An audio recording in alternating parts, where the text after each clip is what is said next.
మళ్ళీ మీ ముందుకు వచ్చేసానండి. శ్యామశ్రీ సుబోధ.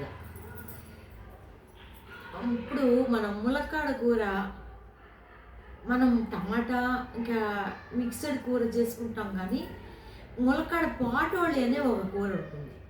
మా పెద్దవాళ్ళు చెప్పేవాళ్ళు, అది మళ్ళీ మీ ముందు ఉంచడానికి చూస్తున్నాను. చాలామంది తెలిసే ఉండొచ్చు, బహుశా తెలియని వాళ్ళకి చెప్దామని అనుకుంటున్నాను.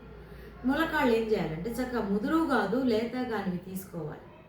తీసుకొని ఏం చేయాలి, అటు ఇటు కట్ చేసి తోక మొదలు కట్ చేసి చక్కగా ఇంతంత వేలు అంత బారున ముక్కలు కొంచెం బారైనా కట్ చేసుకోవచ్చు. బాగా బారే కట్ చేయండి. ఇంత బారుని కట్ చేస్తే ఏమవుతుందంటే అవన్నీ ఒక పక్కన పెట్టుకున్న తర్వాత ఇవి ఏం చేయాలంటే ఉడకబెట్టాలి. ఫస్ట్ కొంచెం నీళ్లు పోసి ఉడకబెట్టండి. లైట్గా ఉడకాలి, బాగా స్మాష్ అయ్యేటట్టు ఉడకకూడదు. ఉడికిన తర్వాత అట్లా ముట్టుకుంటే మెత్తగా అయిపోవాలి. అవి తీసి ఒక పక్కన పెట్టుకోండి.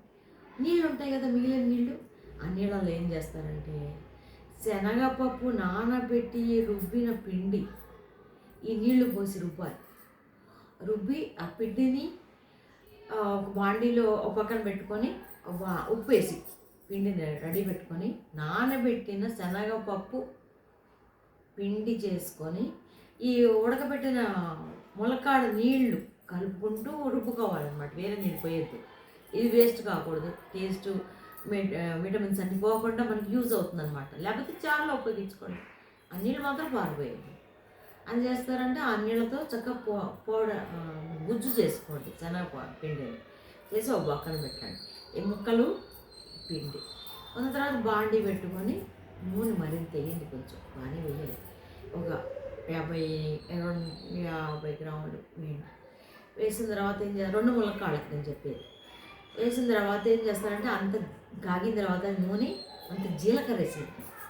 ఆ జీలకర్ర కూడా కొంచెం దోరగా వచ్చిన తర్వాత స్మెల్ వస్తుంది మంచిగా. వచ్చిన తర్వాత ఈ ములక్కాడ ముక్కలు ఉడకబెట్టిన నూనె చూసారు మనం పక్కన పెట్టుకుని, ఆ ములక్కాడ ముక్కలు నూనెలో వేసేసేయండి. వేసి ఒక్క తిప్పండి. తిప్పిన తర్వాత ఈ పౌడర్ ఏంది, మనం గుజ్జుగా చేసుకున్న శనగపప్పు ఉంది చూసారా రుబ్బింది, అది నానబెట్టిన శనగపప్పు పిండి అనమాట. అదేం చేస్తారు దీంట్లో వేసేసి చక్కగా లైట్గా, ఎప్పుడు తిప్పకూడదు, మెల్లిమెల్లిగా కొంచెంసేపు సిమ్లో పెట్టి తిప్పుకుంటూ ఉంటే కొంచెం నూనె ఎక్కువ పడుతుంది, ఫస్టే వేయాలి. తిప్పుతూ ఉంటే ఇది బూందీలాగా తయారవుతుంది. బూందీ ఎలా ఉంటుందో అలా టేస్ట్ వస్తుంది అనమాట. ఆ శనగపిండి ముద్ద అంతా పోయి బూందీలాగా వస్తుంది. అది పాటోళి అంటారు దాన్ని. సరిపడా ఉప్పు వేసుకొని పిండిలోనే ముందే చేసుకోవాలి. దీంట్లో ఎండుకారం వేయకూడదు. ఎండుకారం వేయచ్చు, కొంచెం ఎండుకారం వేయండి. ఇదే మోడల్లో పచ్చిమిర్చితో కూడా మనం చేసుకోవచ్చు. ములక్కాళ్ళు లేకపోయినా కూడా పచ్చిమిర్చి ఉంటుంది కదా, క్యాప్సికమ్ కాదు. క్యాప్సికమ్ అంటే పిల్లలు తినలేరు అనుకుంటే క్యాప్సికమ్ పెట్టుకోండి. క్యాప్సికమ్ కాకుండా మామూలు మిరపకాయలతోనే ఏం చేస్తారంటే చక్కగా తొడువలు తీసేసేసి మిరపకాయలు కడిగి అట్లా పెట్టుకొని మధ్యలో కొంచెం గీత కొట్టండి, లేకపోతే పేలిపోతాయి. మొహాన్ని పేలితే పచ్చిమిరపకాయలు డైరెక్ట్ వేయకూడదు. ఎండుమిర్చి కూడా అంతే కట్ చేసి వేయాలి, కానీ పండు వేసారంటే ధామని పేలుతాయి అనమాట. కాబట్టి మిరపకాయని కొంచెం గీయాలి, ఎనిస్తూ కానీ చాకుతో కానీ వేసి అప్పుడేం చేయాలి, ఈ నూనెలో వేసేసి కొంచెం వేయించాలి. జీలకర్ర వేసిన తర్వాత వేయించేసి ఈ పిండి, ఈ ప్రాసెస్ మామూలే, శనగపిండి నానబెట్టుకున్న పిండి దాంట్లో వేసి పౌడర్ వచ్చేటట్టుగా తిప్పండి. కారం ఎక్కువ కావాల్సిన వాళ్ళు మిరపకాయలతో కొనుక్కొని తినచ్చు అన్నాన్ని.